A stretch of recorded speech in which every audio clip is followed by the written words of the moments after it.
ভোজন রসিক বাঙালির প্রিয় খাবার কাচ্চি বিরিয়ানি, যেটা কিনা আধা সিদ্ধ ভাত কাঁচা মাংসের উপর দিয়ে দমে যে বিরিয়ানিটা রান্না করা হয় সেটাকেই সাধারণত কাচ্চি বিরিয়ানি বলা হয়।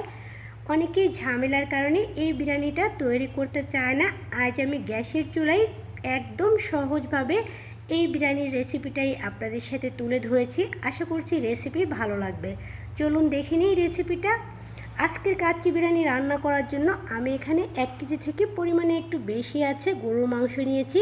মাংসগুলোকে বড় সাইজ করে একটু কাট করেছি, কারণ কাচ্চির মাংসটা একটু বড় হলেই বেশি ভালো লাগে। আর মাংসগুলোকে অফ ক্যামেরায় কেটে ধুয়ে একদম পরিষ্কার করে পানি ঝরিয়ে নিয়েছি। এবার এর সাথে দিয়ে দিচ্ছি হাফ কাপ পরিমাণ টক দই পানি ঝরিয়ে নেবেন। দিয়ে দিচ্ছি 1 টেবিল চামচ পরিমাণ খোসাসহ কাঁচা পেঁপে বাটা।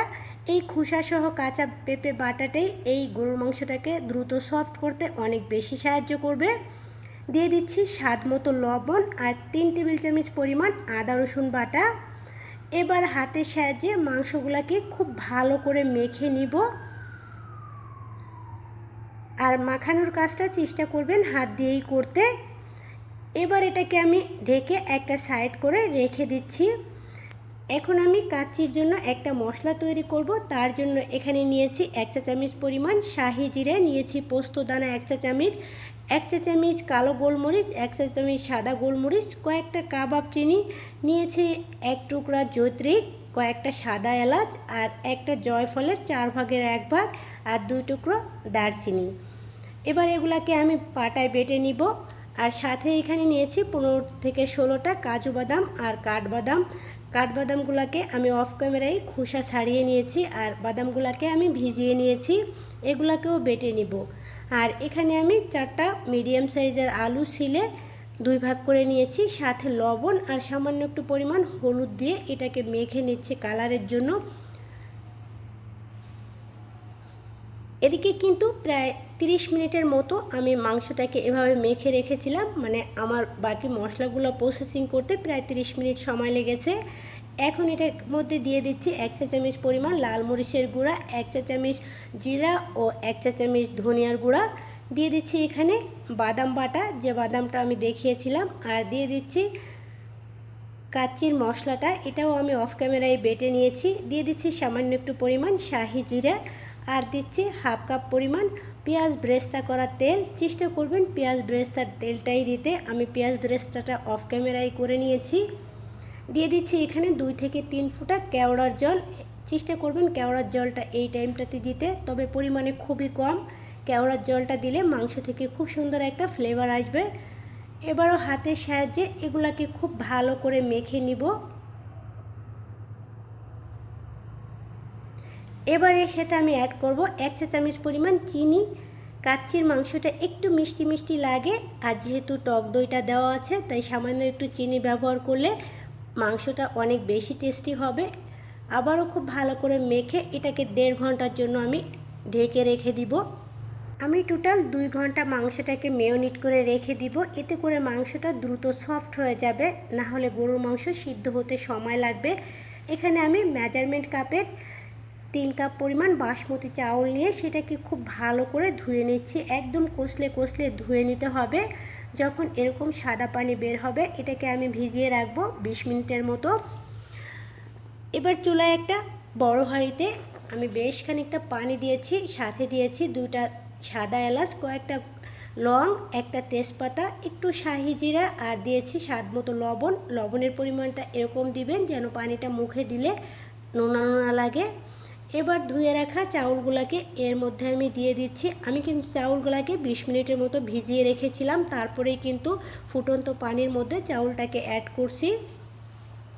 নিচে থেকে একটু নেড়েচেড়ে দিব যাতে করে তলানি লেগার কোনো সম্ভাবনা না থাকে। এবার এই ভাতটাকে আমি 50% রান্না করব। অনেকে অবশ্যই এখানে 80% রান্না করতে বলে, তাতে করে কিন্তু ভাতটা একদম হালুয়া হয়ে যায়। আমার কাছে মনে হয় আমি সবসময় 50%ই রান্না করি। ভাতটা অলরেডি আমার 50% রান্না করা হয়ে গেছে। এবার চুলা থেকে নামিয়ে নিচ্ছে, একটা চালনির মধ্যে ছেঁকে নিব।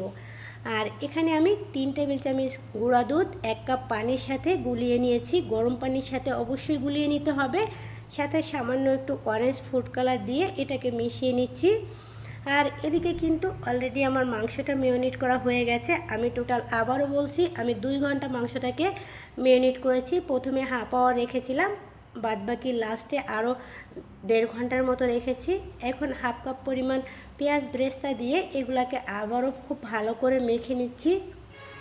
এবার এখানে অ্যাড করে দিচ্ছি ভেজে রাখা আলুগুলাকে আমি অফ ক্যামেরায় সামান্য পরিমাণ তেল দিয়ে একটু লাল লাল করে ভেজে নিয়েছি। এটা অতিরিক্ত সিদ্ধ করার কিছু নেই, কারণ এখন মাংসের সাথে এটাকে ভাপে সিদ্ধ করা হবে।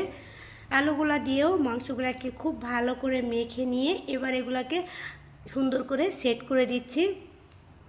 সামনে যেহেতু কুরবানি ঈদ, কম বেশি সবার ঘরে গরুর মাংস থাকবে, চাইলে একদম ঝটপটভাবে এই বিরিয়ানিটা তৈরি করে নিতে পারবেন।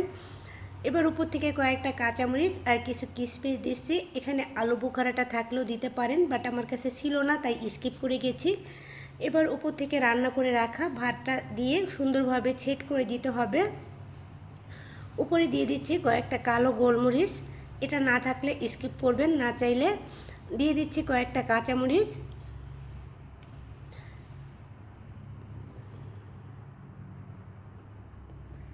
আর দিয়ে দিচ্ছি আরও কিছুটা পরিমাণ কিশমিশ। আলু বোখারা থাকলে এখানে আরও কিছুটা আলু বোখারা অ্যাড করে দিবেন। এবার একটা স্পুনের সাহায্যে ভাতগুলোকে একটু ছিদ্র ছিদ্র করে দিচ্ছি। এখানে আমি প্রতিটা ছিদ্রর মধ্যে ফুড কালার দিয়ে মিশিয়ে রাখা দুধটাকে দিয়ে দিব। এতে করে দুধটা একদম নিচে পর্যন্ত পৌঁছাবে আর ভাতটার কালারটাও জায়গায় সাদা হবে, জায়গায় ইয়েলো কালার হবে, দেখতে অনেক বেশি ভালো লাগবে। এবার দেখতেই পাচ্ছেন আমি কিভাবে এখানে ফুড কালারের সাথে দুধটা মিশিয়ে দিয়ে দিচ্ছি। ঠিক এভাবে যদি আপনি দেন রাইসটা দেখতে অনেক বেশি ভালো লাগবে, বাট অনেকে আছে শুধু উপর দিয়ে ছড়িয়ে দেয়, এতে করে রাইসটা পুরোটাই ইয়েলো হয়ে যায়। আবারও উপর থেকে কিছুটা পরিমাণ পেঁয়াজ ব্রেস্তা দিয়ে এবার ঢাকনা দিয়ে ঢেকে দিচ্ছি। আর আমি ঢাকনা দিয়ে ঢেকে দেওয়ার আগে এর লুকটা আপনাদেরকে একটু দেখিয়ে দিচ্ছি। ঠিক প্যানটা কিন্তু এতটুকু পরিমাণ খালি রাখতে হবে, যেহেতু ভাতটা কিন্তু আরও 50% ফুটবে, ফুটলে কিন্তু ভাতটা আরও অনেকটা বড় হবে, আর মানে পাতিলের জায়গাটা সেরকম স্পেসে আপনাকে রাখতে হবে। এবার এখানে কিছুটা পরিমাণ আটা আমি অফ ক্যামেরায় মাখিয়ে রেখেছিলাম, এটা জাস্ট রুটি যেভাবে মাখানো হয় সেভাবেই মাখতে হবে আটাটা দিয়ে আমি পাতিলটাকে সিল করে দিচ্ছি। ঢাকনার গায়ে যদি কোনো ছিদ্র থাকে সেটাকেও ঠিক এভাবে আটা দিয়ে বন্ধ করে দিতে হবে। আর দেখেই বুঝতে পারছেন আমি কিভাবে সিল করে নিয়েছি পাতিলটা, ঠিক এভাবেই কাচ্চি বিরিয়ানির পাতিলটা সিল করে দিতে হবে। এবার এই পাতিলটাকে সরাসরি চুলায় বসিয়ে দিলাম, আর এখন এটাকে চুলার আঁচটা একদম হাই হিটে রেখে 5 মিনিট জাল করব। 5 মিনিট জাল করার পরে যখন সম্পূর্ণ ভাপটা পাতিলের মধ্যে ছড়িয়ে যাবে তখন চুলার আঁচটা মিডিয়াম টু লো হিটের মাঝখানে রেখে আমি এটাকে রান্না করব 40 মিনিট। টোটাল 45 মিনিটস আমি এই কাচ্চিটাকে রান্না করব। আর পুরোপুরি 45 মিনিটস পরে ফিরে এলাম, আর এবার একটা চাকুর সাহায্যে আমি আটাটাকে কেটে নিচ্ছি। আর দেখেই বুঝতে পারছেন আটাটা কিন্তু উপর থেকে হালকা শক্ত হয়ে গিয়েছে, অবশ্যই এটাকে চাকু দিয়ে এভাবে কেটে নিতে হবে। আর এবার ঢাকনা খুলে আপনাদেরকে দেখিয়ে দিচ্ছি কাচ্চিটার লুক। আর এটা খোলার সঙ্গে সঙ্গে এত সুন্দর একটা ফ্লেভার বের হয়। আর উপর থেকে আমি কিন্তু বেশ কিছুটা ঘি দিয়েছিলাম, যেটা কিনা আমি স্ক্রিনে দেখাতে ভুলে গিয়েছি। এবার আমি আপনাদেরকে কাচ্চিটা একটু নিয়ে দেখিয়ে দিচ্ছি আর মাংসটাকেও দেখিয়ে দিচ্ছি। দেখতেই পাচ্ছেন মাংসটাও কিন্তু একদম অনেক সুন্দরভাবে সফট হয়ে গিয়েছে। আরও একটু আপনাদেরকে আমি সার্ভ করে দেখিয়ে দিচ্ছি এই কাচ্চি বিরিয়ানির ফাইনাল লুকটা। আশা করছি আমার আজকের এই কাচ্চি বিরিয়ানির রেসিপিও আপনাদের ভালো লেগেছে। আমার মতো যদি আপনারাও ঠিক এই একইভাবে বিরিয়ানিটা রান্না করেন, ঠিক এরকমই হবে কাচ্চি বিরিয়ানি। আর কাচ্চি বিরিয়ানি পছন্দ করে না এমন মানুষ তো খুব কমই আছে। কেমন লেগেছে কাচ্চি বিরিয়ানির রেসিপি অবশ্যই কমেন্টের মাধ্যমে জানাবেন। ভিডিওটা যদি কোনো অংশে একটু ভালো লাগে ছোট্ট চ্যানেলটার পাশেই থাকবেন। বিদায় নিচ্ছি, আল্লাহ হাফেজ।